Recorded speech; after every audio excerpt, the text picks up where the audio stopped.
Hi everybody, I'm Marcy McCarrow from Discover Your Best, and I'm here today with Carol Cooper. Hello, I'm Carol. And we're talking today with Katherine Schirrmacher from Love to Climb. Hi Katherine. Hi, I'm Katherine Schirrmacher. Yes, and my website is www.lovetoclimb.co.uk.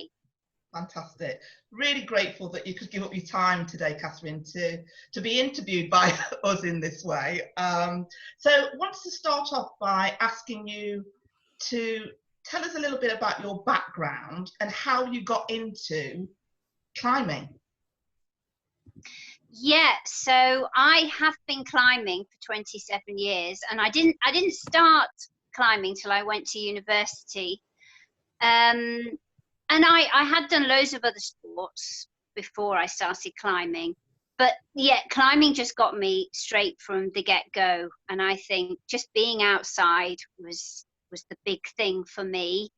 All the other sports I'd done, inside in sports halls and things. And it just soon became everything, really. My lifestyle, my friends, my choice of holidays. And I increasingly got into it, and I guess quite quickly I enjoyed all sorts of climbing, and quite adventurous climbing, and I've done loads of climbing all over the world, America, Australia, South Africa, all across Europe.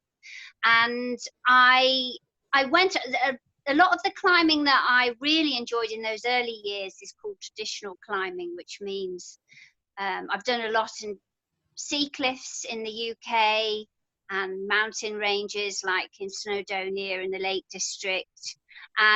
But then, even though that's sort of where I started and what I often come back to, I got more and more into the gymnastic side of it, and I did end up competing for Team GB for a few years, and I did make a World Cup final once. Wow. Yeah, that was good. And just, it's hard to explain the types of climbing that I do, because I know it's sort of out there with the Dawn Wall and Tommy Caldwell and Alex Honnold, but a lot of what I do is climb in the local in the Peak District. So a lot of what I do isn't about how high I'm going, it's about how hard I'm pulling through my fingers, or some of the dangerous and precarious situations I've found myself in. And so, I mean, climbing was what I did, and I did it all through my 20s. And whilst I was good at it, I was constantly a bit frustrated, because I was it was everything. And I remember I came to you, didn't I, Marcia, with about 10 different career ideas. I'd done loads of project work for Leeds City Council and the NHS, and whilst it was good, it wasn't completely me. And I did at that time, because we're talking a number of years ago, it wasn't quite so clear how I could make a career in climbing. There was 14 or 15 years ago now. Yeah, absolutely. And things are very different now. And I think what I did is I then managed to forge a way through climbing coaching and instructing, which now is quite commonplace at climbing walls, but back then it wasn't. So I started off and I met up with you, and I just found a way to do it. I offered climbing holidays abroad, coached people in the climbing walls around Sheffield, and then also outdoors in the Peak Districts and further afield. And I have coached in other countries as well, where other countries have invited me to their country to do things, but mostly I'm based here in Sheffield in the Peak District. I'm really interested about I have my own coaching business. Yeah, that's what I do now. Fantastic, fantastic. I'm really interested in the coaching side of things and the coaching business. So tell us a little bit more about what your coaching entails when you're working with clients. Yeah, so I would say that most of my clients are adults, although I have coached quite a few young people on the British climbing team, and increasingly young people going outside. It's difficult for young people to transfer their skills to outside logistics and everything. But yeah, a lot of adults, and I guess a lot of my clients are very busy people. They have quite demanding jobs, or just busy Monday to Friday jobs where climbing is really important to them. It's what they do in their free time. It's what makes them feel good. But it's interesting that we choose this thing called climbing, because it does put us in quite demanding situations, and you think, well, why don't you just stay on the ground? But there's something, and all these really big people say, I really want to get better at this. But there's something very instinctive about climbing, and there's something that really brings us into the here and now when we're doing it. So whilst it brings out people's fears, their fears of, the reality of going up a rock face, but also the fear of failure, the fear, whether they can trust their instincts, their body, whether what they've done at the climbing will work outside. So it covers everything from the actual technique and the physicality of getting stronger and fitter, to also working through personal challenges, or looking just at the mental aspects of climbing. There's so much to talk to you about. I don't know how we're going to fit it all in this short time that we've got. But could you tell us about some of the people that have had an impact on your life and helped you with establishing your business?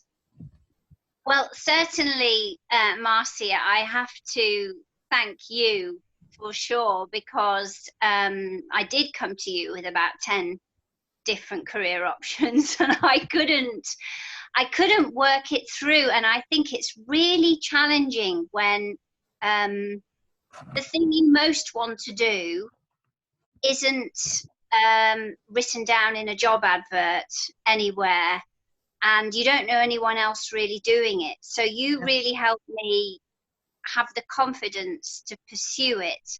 But it is the case that, and it's happened to me time and time again, that when you do throw yourself into something, the doors do open. So I think that having done that, and whilst I had to sort of get over myself to some extent, because I think that's what it was. I work in a very male-dominated environment.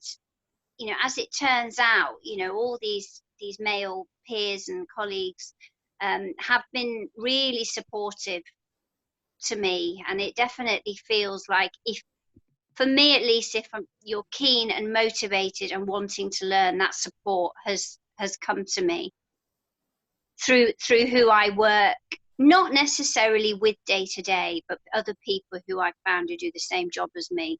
Fantastic. So it's almost like your virtual network, isn't it?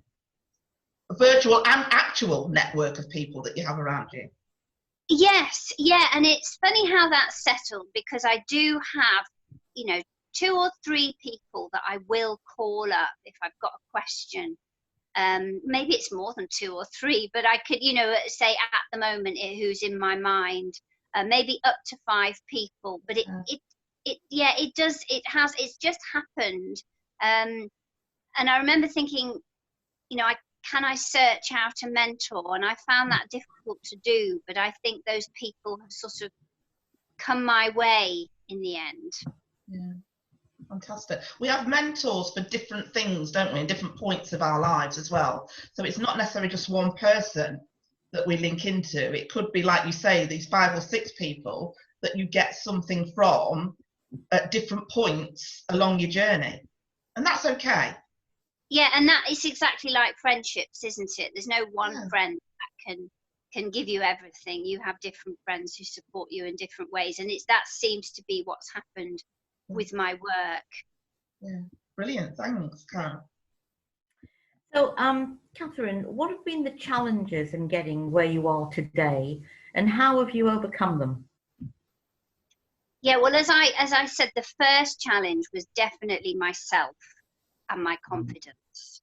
And yeah, just probably leaving that secure, quite well paid NHS job. That was probably the hardest part overall. And then I think, I mean, actually, the getting started once I'd made the jump, that was fine. I think that the other challenges that have happened, my job depends on my body, it working and it being healthy, and having a child. I have a 9-year-old daughter, so managing to continue work, and I didn't do it so well really while I was pregnant, but one way or another I've come out the other way. So for some people they might have to work through being injured or ill. For me, it's been that. And also probably the big challenge that I've had more recently is, whilst when I was younger I climbed some really good stuff and it just fitted in. I have done less more recently, and being confident enough to think, well, even though I'm not climbing whatever grade anymore, that people are still searching me out for my coaching skills. Right. But again, it surprises you, because the surprise there is I'm thinking, well, lots of people I work with are a lot younger than me, and they're still climbing really well. But then people say, no, but Katherine, you understand real lives, and your life experience works with people who have got busy lives. And I think if I was 25 trying to help somebody who's 45 in a CEO of a company, they might find it hard to identify with me. It's easier now. So with age. even though I meet that person, whatever job it is, I meet them at the climbing wall. I'm not seeing them in their work environment. I'm seeing them climbing. Right. So if you had your time over again, would you do anything differently? Yeah, that's a good question. As frustrating as I find it, where I think, if only I could have had the confidence to do it earlier. I think it's important for me to switch it around and think, well, all those things that I did before. I do think I'm a very thorough learner, so it takes me a long time sometimes, but I learn very well by taking a longer route, but then that makes me clearer about what I'm doing. So yes, I'd have liked to have done it sooner, but I think I had to go through everything before that point to get to where I am now. Yes, and recognise it, which is really important, of course. So what, Katherine, have you discovered about yourself and your strengths that have supported you during this journey? Yeah, well, I think that probably I'm quite creative. I mean, that's clear. I don't know. Part of me sometimes thinks, oh, Katherine, just get a job as a climbing wall or with an outdoor centre. But I regularly have so many ideas that I want to run my own things and my own courses, which means that I'm constantly innovating, where that's not the easiest way to work, but for me it's the most interesting way. Saying that, I do have lots of connections where I have reliable, more regular work, not dependent on my ideas. Yeah, other things, I think I'm probably, I realise that there's some kind of inner thing that's making me continue and want to continue to be self-employed and not take an easier route. So I do look at myself sometimes and think, Katherine, why do you make it a bit harder, but it's just the interesting way for me. Yeah. That's great. Thank you, Katherine. So, Katherine, how do you relax? What do you do that helps you to have downtime after all this training, all the coaching that you do, and all the time that you're spending on the climbing walls or going abroad on these trips? How do you find time to relax? Well, that, I think if you'd asked me that even 5 years ago, I probably wouldn't have had a very good answer for you, because I think previously I didn't relax. And I was constantly on it in some shape or form. Even once I had my daughter, I was still training all the time and climbing and doing everything. But certainly I've discovered that my energy is a finite resource. It might be replenishable, but it's finite on any given day or week. So I think that I have, and I think also being a mother as well, is you kind of want to give. Maybe I overdid it in the early years of having Nessie. So the resting is really important. And I think the biggest thing that I do to rest, which in the whole of my life is a relatively new concept, is being on my own. I need loads of personal space, and whether that is just going out into the Peak District and going for a walk on my own. It doesn't even have to be, it's not a strenuous thing, it's just a being on my own. So reading or going for a walk or going for a climb on my own somewhere without talking to anyone, that's quite good.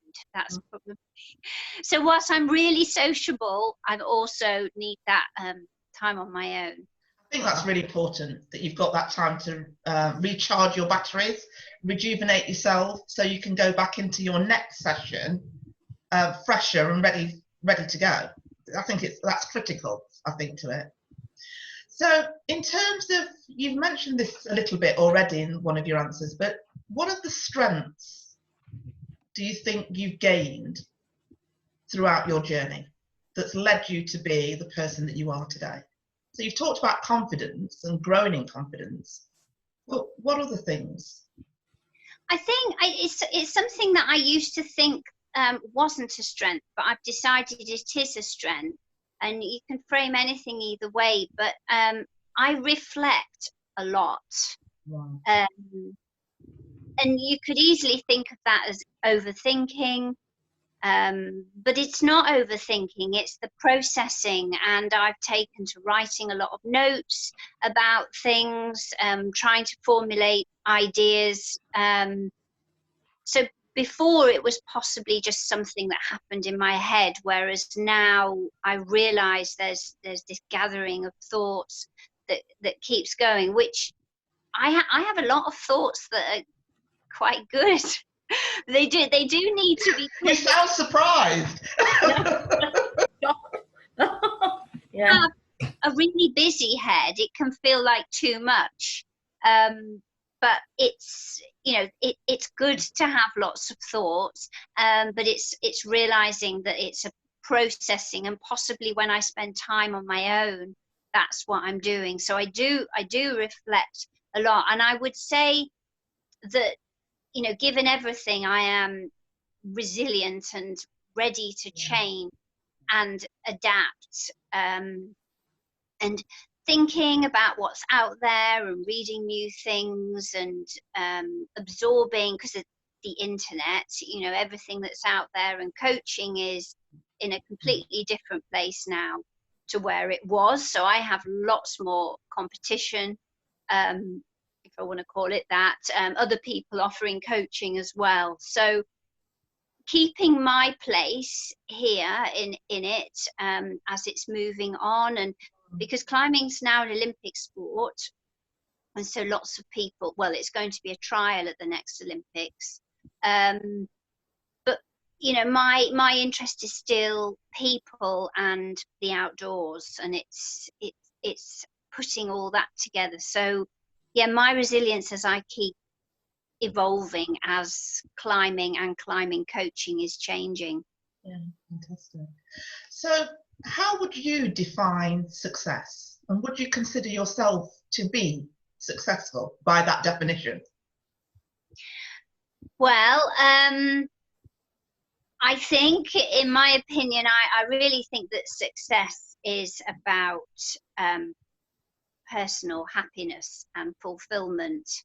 So it's easy to say. I mean, I do think there's a bottom line amount of money that's necessary, yeah. and it is really, money is a good thing. But you know, it's too simplistic to say if you have, because actually, you know, previously on some level, the job I did before this, I earned more money, and it was a good job, but it wasn't aligned with me, and I wasn't happy, and I wasn't doing what made me tick. So I am much more aligned with all of that. And I think, you know, am I the complete picture? It's a work in progress, but I'm much closer now.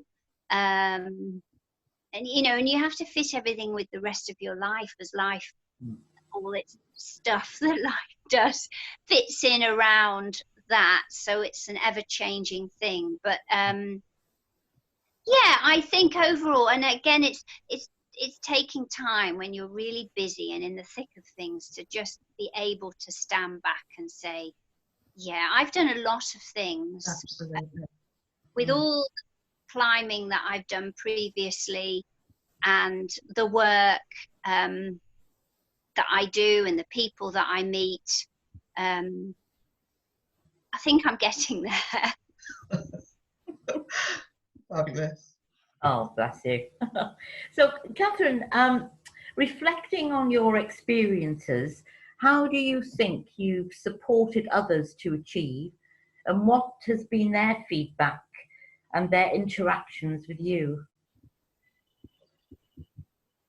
Ooh, how have I supported other people? Yes. Yeah, well, I think that one of the things that I do, and I mean the direct feedback that I've had, I can think of a couple of people that, two people I know who I've coached, they said that I gave them permission to live the life that they want to live, where their peers, living in the corporate world more, and they were seeing and valuing things differently and questioning, and then just giving people the confidence to do what they want to do. Because perhaps you might think, what am I doing on a Saturday here in this cliff? You know, when I could be doing something else. And my friend, it's like, no, you're, you know, and then they're in the middle of their fears, thinking, and then they conquer them, and then they think, well, I'm here. I am here in this place, and it's giving people permission to sort of completely accept themselves for who they are. I think maybe, you know, my coaching has evolved, I think, a lot into a conversation. Often it's a conversation that I'm having. I'm not really telling people to do things. It's more trying things out. And I do know I was with somebody at the end of last year, and he was trying a really, really hard route. And he did say that and I was interested. I need to speak to him, because he just texted me and said, you know, you make me think about myself with just a hint of encouragement. And I've got to unpick that one. But I think the best way for people to learn is when it's really hitting them inside, when they can get that feeling from inside. And sometimes people want you, just tell me, how do I climb this? What do I do? Where do I put my hands? Where do I put my feet? And I'm not going to tell them. Sometimes I will if I think they're about to fall off. Oh, Yeah, that might help. That's very good, Katherine. I'm impressed with that. If I think, Oh, dear. if I think, oh no, you know, you can hold on for a bit longer, you can work this out, I will push people to, you know, sit with that discomfort themselves to work it out.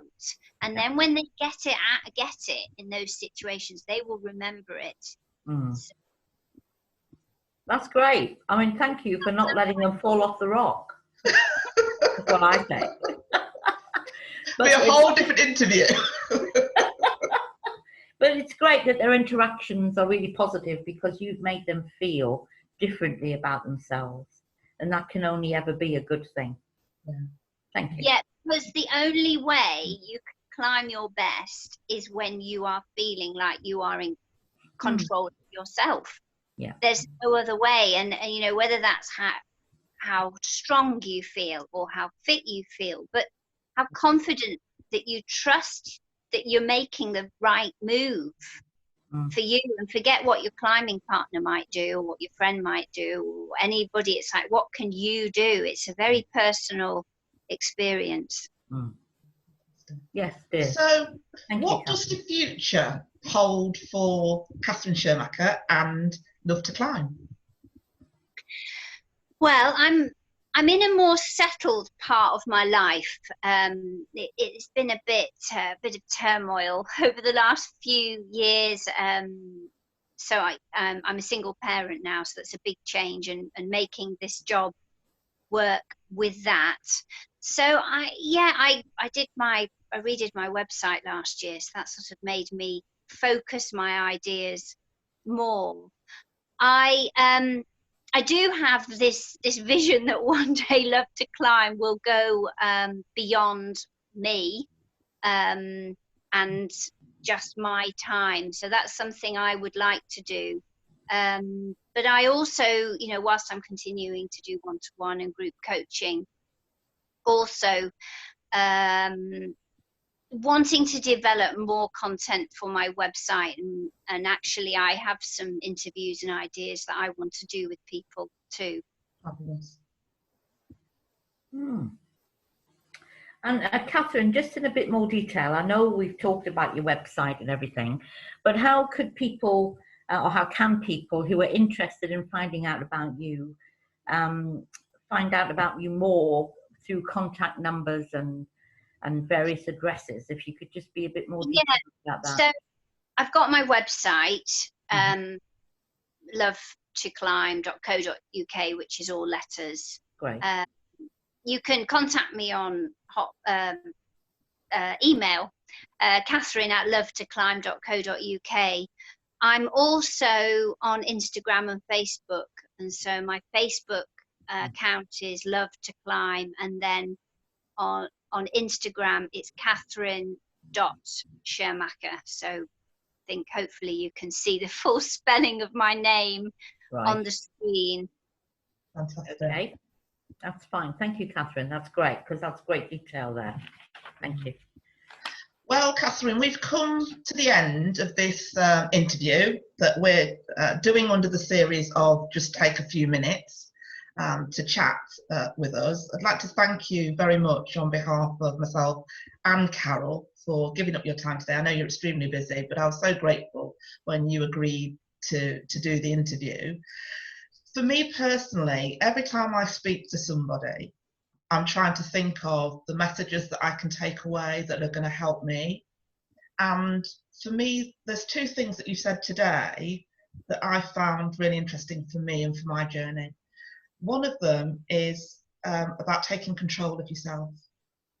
That, for me, is quite a big thing, really, because we are at the mercy often of changing winds. We might move this way, we might be shifted that way, and things happen, we might need to shift this way. But sometimes we need to just take control of ourselves so we can move forward in the way that we want to move forward in, that we know that's authentic and right for us.